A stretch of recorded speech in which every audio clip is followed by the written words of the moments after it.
Hello to everybody and great good afternoon to all of you. कैसे हैं आप लोग? सब बढ़िया होंगे, अच्छे होंगे और ठीक होंगे। जैसा कि आप लोगों को पता है कि नीट पीजी काउंसलिंग के मॉपअप का शेड्यूल आ गया है और चॉइस फिलिंग कल से शुरू होनी थी, लेकिन वो आज से स्टार्ट हो गई है और सीट मैट्रिक्स भी प्रॉपरली अब ऑफिशियली डिक्लेयर हो गया है। मैं ये कहना चाहूँगा, जिन कैंडिडेट्स को स्टेट राउंड 2 में सीट्स मिल चुकी है और उन्होंने वो ज्वाइन कर ली है, ज्वाइन करके उन्होंने रिज़ाइन किया है, वो कैंडिडेट्स ऑल इंडिया मॉपअप के लिए एलिजिबल नहीं है according to the supreme court orders. Even बहुत स्टेट ने भी इसके रिगार्डिंग नोटिस निकाला है, तो वो बिल्कुल भी एलिजिबल नहीं है। इस बात का ध्यान रखना आपके लिए बहुत ज़्यादा ज़रूरी और अनिवार्य हो जाता है। अगर कोई कैंडिडेट ऐसा करता है तो उसकी कंप्लेंट हो सकता है कि एमसीसी को की जाए और हो सकता है कि कंटेम्प्ट ऑफ कोर्ट मान के कोर्ट भी इसके अगेंस्ट में लीगल एक्शन लेती हुई नज़र आ सकती है।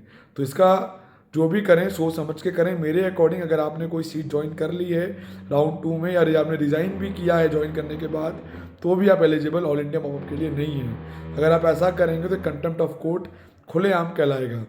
एक बात और बता देता हूँ कि जो सीट मैट्रिक्स आया है, जितनी भी सीट्स उसमें अवेलेबल हैं, लास्ट टाइम से लेके लगभग 142 सीट्स ऐसी हैं जो कि थोड़ी सी ज़्यादा इंक्लाइन देखने को मिल रही हैं।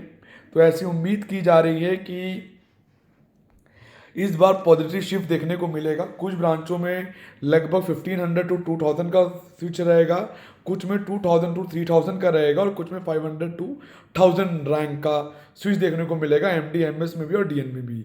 जब आप काउंसलिंग करने बैठेंगे तो आपको प्रॉपरली उसी अकॉर्डिंग चॉइसेस डालनी है कि जिस अकॉर्डिंग आपको जो जो ब्रांचेस लेनी है। एक बात और है कि स्टे वैकेंसी के लिए भी चॉइस फिलिंग जो होगी वो अभी होगी। अब जो चॉइसेस आप फिल करेंगे, इनकेस अगर आपको कोई कंसर्न सीट नहीं मिल पाती है तो ये जो सेम चीज़ है, ये जो सेम चॉइस फिलिंग है, ये स्टे वैकेंसी के लिए काउंट हो जाएगी और स्टे वैकेंसी जो होगा वो ऑटोमेटिकली कंडक्ट होगी 30 अप्रैल से लेकर 3 मई के बीच। 3 मई को प्रॉपर काउंसलिंग खत्म होती हुई नज़र आएगी, 3 मई को। और फिलहाल जो चॉइस फिलिंग है वो 18 तक है। हो सकता है 1-2 दिन का टाइम इंक्रीज हो और टाइम बढ़ भी सकता है। जो कैंडिडेट एनआरआई कैटेगरी के हैं वो एनआरआई में सीट डालें।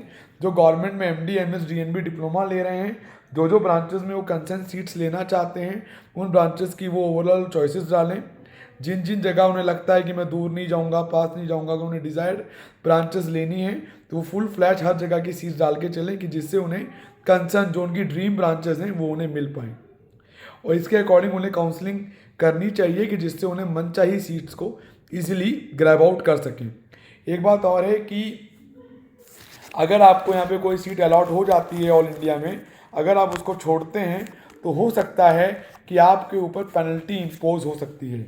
इसीलिए वही चॉइसेस डालें जो आपको लेनी है, जो आपको लेने का मन है। इसके अलावा और कोई ज़बरदस्ती की चॉइसेस बिल्कुल मत डालिए जो आप बिल्कुल भी लेना नहीं चाहते हैं। अभी स्टेट्स के मॉपअप बचे हुए हैं। आज मध्य प्रदेश का मॉपअप का रिजल्ट आ गया है, हरियाणा ऑलरेडी पहले आ चुका है, छत्तीसगढ़ आ चुका है। इसके अलावा कर्नाटका की काउंसलिंग अभी होनी बची हुई है, यूपी की काउंसलिंग अभी होनी है, इवन महाराष्ट्र का रिजल्ट भी अभी आना है, वेस्ट बंगाल आना है। काफ़ी स्टेट्स बची हुई हैं। अगर आपको लगता है कि आपकी उम्मीद स्टेट में है और आपको अभी तक कहीं भी कोई सीट नहीं मिली है और आपको कंसर्न ब्रांच लेनी है, तो आप सोच के चल सकते हैं। ये कॉल आपकी है, मर्जी आपकी है।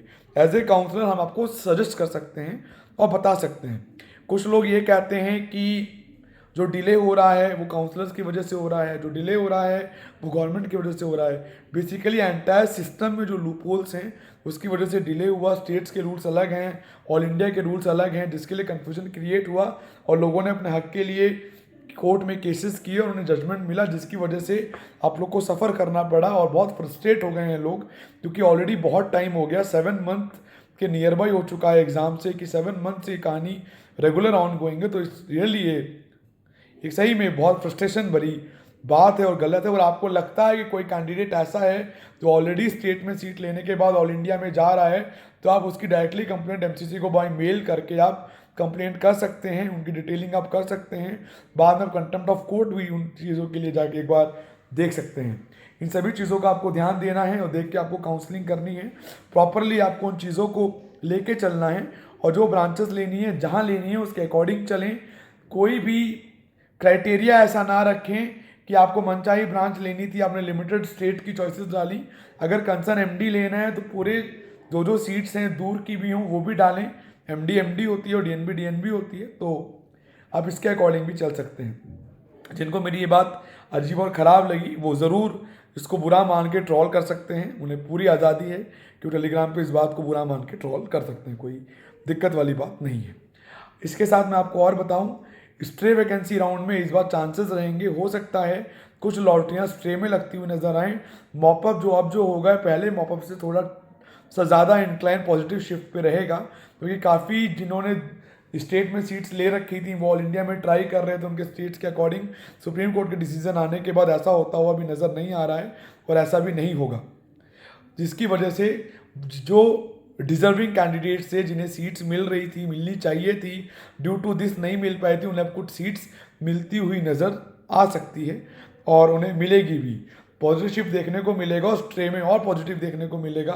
स्ट्रे में हो सकता है कुछ कंसर्न ब्रांचेस में लॉटरी लगे, जैसे यूजी काउंसलिंग में देखने को मिल रहा है कि वहाँ पे उम्मीद करते हैं कि 540 550 वाले को भी इस बार गवर्नमेंट सीट मिल जाएगी। ऐसी ही कंडीशन, ऐसा ही सेम सिचुएशन हो सकता है कि नीट पीजी के साथ भी देखने को आता हुआ नजर आए। तो इस चीज़ को देखना समझना आपके लिए बहुत ज़रूरी और अनिवार्य हो जाता है। उसके अकॉर्डिंग आपको चॉइस फिलिंग करनी है। कोई डाउट है, कोई कन्फ्यूजन है तो 9675200801 पे आप व्हाट्सअप कर सकते हैं। टेलीग्राम पे ग्रुप है, ओपन है, उस पर चाहे उस पर भी आप डिस्कशन कर सकते हैं। नीट पीजी 2022 के लिए भी एक ग्रुप ओपन किया गया है, अब उसको भी ज्वाइन करके काउंसलिंग अपडेट और बाकी डिटेल डिस्कशंस के लिए अब हमसे उस पर भी टच में रह सकते हैं। तो सुबह bye, take care and have a great day, bye bye.